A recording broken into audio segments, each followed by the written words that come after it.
Dos hombres, dos épocas en un mismo terreno, el crimen organizado. Uno convirtió a Chicago en su reino durante la ley seca. El otro, décadas después, fue el Dapper Dan de Nueva York, el mafioso que desafiaba al FBI a plena luz del día. Hoy ponemos frente a frente a Al Capone y John Gotti. Muchas gracias por ser parte de esta familia. Agradecemos tu suscripción y recuerda activar la campana para no perderte ningún combate. ¿Quién dejó una huella más profunda en la historia del poder en las sombras? Los orígenes. Al Capone nació en 1899 en Brooklyn, hijo de inmigrantes italianos, pobres que buscaban el sueño americano y encontraron trabajos mal pagados y discriminación.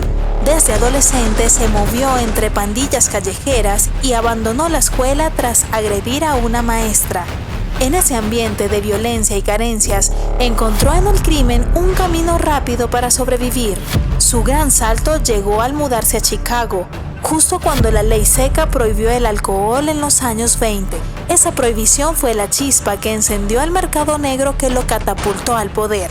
John Gotti, en cambio, nació en 1940 en el Bronx, también en una familia italiana marcada por la pobreza. Fue uno de 3 hermanos y desde joven conoció el peso de la necesidad. A los 12 años ya trabajaba como mensajero para pandillas locales y a los 14 abandonó la escuela. En su entorno, la mafia no era solo un rumor, era una presencia cotidiana que ofrecía respeto y dinero. Muy pronto Gotti encontró su lugar dentro de la familia criminal Gambino, donde aprendería las reglas de la Cosa Nostra.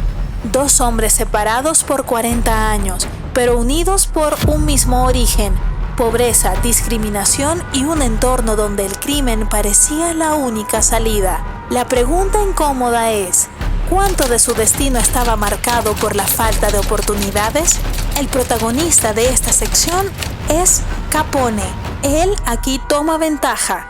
Nació en un contexto más hostil, con menos estructuras de apoyo social y en un país que apenas recibía a los inmigrantes con rechazo. Su salto desde las calles de Brooklyn hasta el imperio en Chicago fue más abrupto y marcado por un escenario histórico único: la ley seca, el ascenso al poder. En Chicago, los años 20 fueron un caldo de cultivo perfecto para Capone. La ley seca transformó el alcohol en un negocio ilegal más rentable que el oro, y él supo aprovecharlo. Bajo la protección de Johnny Torrio, Capone pasó de ser un guardaespaldas a dirigir la organización cuando Torrio fue herido en un atentado. A los 26 años ya controlaba un imperio de destilerías clandestinas, casas de apuestas y burdeles. Su ascenso fue tan rápido como brutal. Mientras sus rivales desaparecían, su nombre resonaba en periódicos y calles por igual. Chicago dejó de ser simplemente una ciudad, era el tablero de su poder. Décadas después, en los años 70 y 80, John Gotti se convirtió en una figura ascendente dentro de la familia Gambino, la organización mafiosa más poderosa de Nueva York. Su estilo era distinto al de los otros capos. No se escondía, era mediático, carismático y vestía trajes caros que lo hicieron famoso como el Dapper Dan. Su ascenso definitivo llegó en 1985 cuando orquestó el asesinato de Paul Castellano, entonces jefe de la familia, tomando su lugar al frente de la Cosa Nostra. Su liderazgo marcó un cambio. Gotti disfrutaba la atención pública, pero esa misma visibilidad se convirtió en un arma de doble filo. Capone se aprovechó de una coyuntura histórica irrepetible, Gotti de un vacío de poder dentro de una de las mafias más temidas del mundo. Ambos ascendieron rápido, ambos arriesgaron todo. La pregunta es, ¿qué pesa más, la oportunidad histórica o la audacia personal? El protagonista de esta sección es sin duda Al Capone. Su ascenso fue meteórico y a una escala que transformó a una ciudad entera, con consecuencias nacionales. Gotti logró dominar la mafia más poderosa, sí, pero su camino estuvo más marcado por traiciones internas que por una innovación real. Capone, en cambio, convirtió la prohibición en un negocio colosal y modeló la cara del crimen organizado en Estados Unidos. El reinado y el poder mediático. En la cúspide de su poder, Al Capone era el amo invisible de Chicago. Sus ingresos se calculaban en más de $100 millones al año, equivalente a miles de millones hoy, provenientes del alcohol ilegal, el juego y la prostitución. Sin embargo, lo que más sorprendía era cómo se movía entre dos mundos, el criminal y el social. Regalaba a los pobres, donaba a obras de caridad e incluso organizó comedores durante la Gran Depresión. La prensa lo retrataba como una figura casi leyenda, pero tras esa fachada de benefactor, Chicago estaba hundida en la violencia. Tiroteos diarios, policías y jueces sobornados y masacres como la del día de San Valentín de 1929, donde 7 hombres fueron asesinados a plena luz del día. Su reinado fue un espejismo, poder absoluto pero cimentado en sangre. John Gotti, en los años 80 y 90, Gotti llevó el crimen organizado a la era de la televisión. Cada aparición suya era portada, trajes de miles de dólares, sonrisa confiada y la imagen de un hombre intocable. Los medios lo bautizaron como el Don Intocable, porque los primeros 3 juicios en su contra terminaron en absolución gracias a sobornos y jurados manipulados. En los barrios de Queens, algunos lo veían como una especie de héroe local, porque ayudaba a familias necesitadas. Pero mientras brillaba en las cámaras, su familia mafiosa se desangraba en guerras internas, delaciones y violencia. Esa exposición mediática que lo convirtió en un mito también selló su destino. El FBI concentró todos sus recursos en él hasta atraparlo definitivamente en 1992. Tanto Capone como Gotti supieron jugar en la opinión pública, construyendo un disfraz de benefactores mientras su poder se sostenía en el miedo y la violencia. Aquí surge la pregunta incómoda: ¿cuántas veces la sociedad convierte en celebridades a quienes deberían ser recordados por el daño que causaron? Protagonista de esta sección, en esta ocasión el punto va para John Gotti, no porque fuera mejor líder, sino porque dominó la narrativa mediática de una época en la que la mafia estaba en declive. Mientras Capone reinó sobre una ciudad, Gotti capturó la atención de todo un país en la era de la televisión. Fue un triunfo efímero, pero logró un nivel de visibilidad que incluso hoy lo mantiene en la memoria colectiva. La caída. El final de Capone fue tan abrupto como sorprendente. A pesar de que todos conocían su responsabilidad en asesinatos y corrupción, nunca pudieron condenarlo por esos crímenes directamente. La clave de su caída fue algo casi irónico: la evasión de impuestos. En 1931, tras una investigación minuciosa del gobierno federal, Capone fue condenado a 11 años de prisión. Pasó tiempo en la famosa cárcel de Alcatraz, donde su salud mental y física se deterioró rápidamente debido a la sífilis sin tratar que arrastraba desde joven. El hombre que una vez fue temido en Chicago terminó aislado, debilitado y prácticamente olvidado. Murió en 1947 a los 48 años en su mansión de Florida, lejos de aquel poder absoluto que alguna vez sostuvo. Capone nos recuerda que ningún imperio, por más grande que parezca, está a salvo de la ley ni de las consecuencias de sus propias decisiones. Su final no fue violento, pero sí humillante. No cayó por las balas de sus enemigos, sino por la aritmética del fisco. La caída de Gotti, por su parte, fue televisada casi como un espectáculo nacional. Tras años de intocable, el FBI logró dar con la clave. Su mano derecha, Sammy "The Bull" Gravano, decidió testificar en su contra a cambio de un acuerdo. Ese giro fue devastador. En 1992, Gotti fue condenado a cadena perpetua sin posibilidad de libertad condicional. Fue enviado a una prisión federal de máxima seguridad, donde pasó el resto de sus días. Allí enfrentó el cáncer de garganta que lo llevó a la muerte en 2002. El hombre que había desafiado el sistema judicial y se había mostrado como un don de película, murió tras los barrotes, sin cámaras ni trajes costosos, convertido en otro preso más.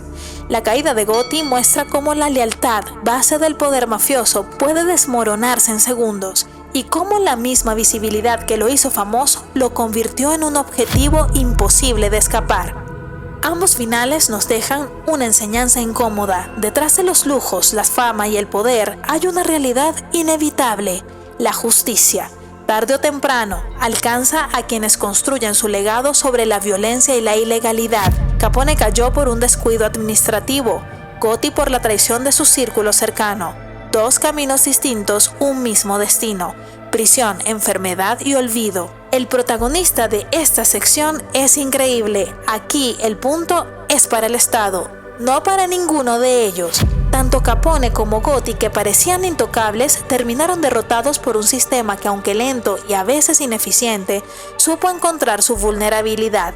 Ninguno ganó, ambos perdieron, y esa derrota no es solo personal, es el recordatorio de que el crimen, por más glamour que a veces se le pinte, siempre cobra factura. La huella oscura. Aunque su figura sigue apareciendo en películas, libros y series, lo cierto es que la huella de Capone fue una de las más destructivas de Chicago. Su imperio del alcohol ilegal generó ríos de dinero, sí, pero también olas de violencia, corrupción y miedo. Bajo su mando, la ciudad vivió algunos de los episodios más sangrientos de la historia del crimen organizado en Estados Unidos, como la masacre de San Valentín que ya mencionamos. La policía, jueces y políticos eran comprados o intimidados, lo que debilitó por años la confianza en las instituciones. Capone dejó tras de sí un modelo de mafia que convirtió la ciudad en un sinónimo de crimen y cuyo eco se estudia en manuales de criminología y sociología urbana. La huella de Capone no fue solo económica, fue psicológica y cultural, la normalización del miedo en una ciudad que se convirtió en rehén del crimen. La huella de Gotti, en cambio, estuvo marcada por el contraste entre espectáculo y devastación. Su estilo de vida lujoso, su apodo de Don de Teflón y sus apariciones públicas lo convirtieron en una especie de celebridad, alimentando la peligrosa idea de que ser mafioso era glamuroso. Pero la realidad fue otra. Bajo su mando, la familia Gambino estuvo involucrada en extorsiones, asesinatos, narcotráficos y redes de corrupción que afectaron directamente a comunidades enteras en Nueva York. Además, su imagen mediática generó un impacto cultural negativo. Durante años se romantizó la mafia como si fuera un estilo de vida deseable en lugar de un sistema que destruye familias y sociedades. Gotti dejó tras de sí no solo violencia, sino una narrativa peligrosa. La fascinación por el mafioso como figura de poder y prestigio. Tanto Capone como Gotti no dejaron un legado digno, sino una huella oscura que muestra cómo el crimen organizado corroe la confianza social y contamina la cultura popular. Uno dejó la imagen de la mafia sangrienta que controla ciudades, el otro la del mafioso convertido en ídolo mediático. Ambos son recordatorios de cómo la ilegalidad no solo se mide en cifras, sino en cicatrices colectivas. Si hablamos de impacto dañino, el protagonista es Capone, porque más allá de la fama mediática de Gotti, fue Capone quien consolidó la mafia como poder paralelo en Estados Unidos y transformó a Chicago en un laboratorio de crimen organizado cuya huella aún hoy persiste. Su violencia y corrupción marcaron un antes y un después en la victoria del país. Y ahora vamos con este veredicto final. Después de recorrer sus orígenes, ascenso, métodos y la huella oscura que dejaron, la balanza nos da un resultado inevitable. Al Capone se lleva el protagonismo. ¿Por qué? Escala histórica. Capone no solo controló bandas, controló Chicago entera en plena ley seca, un periodo donde el crimen organizado moldeó la política, la economía y hasta la cultura popular. Gotti, aunque poderoso, nunca tuvo ese nivel de dominio absoluto sobre una ciudad entera, violencia y corrupción institucional. La era Capone convirtió a jueces, policías y políticos en engranajes de la mafia. La sociedad entera quedó marcada por esa corrupción sistémica. Gotti, en cambio, impactó fuerte a Nueva York, pero su influencia quedó más limitada al entorno de la familia Gambino y su círculo de negocios ilegales.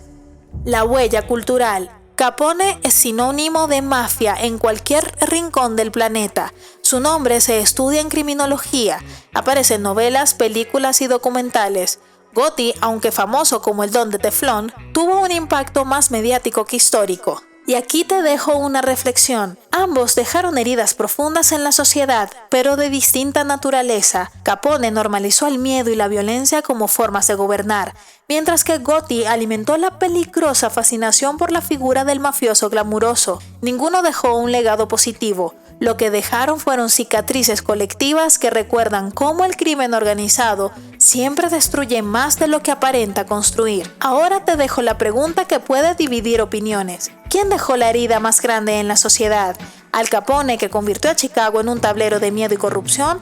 ¿O John Gotti, que vistió el crimen con traje caro y sonrisa de celebridad? Quiero leer tu opinión en los comentarios porque este debate apenas comienza. Y si te atrapó este choque de titanes del bajo mundo, suscríbete y activa la campana. Lo que vienen son más comparaciones explosivas que van a cambiar la forma en la que entiendes el poder en las sombras. Recuerda, estas historias no son para admirar, son para reflexionar sobre cómo el crimen marca las ciudades, a las personas y hasta la cultura. Esto fue Estructuras Imposibles.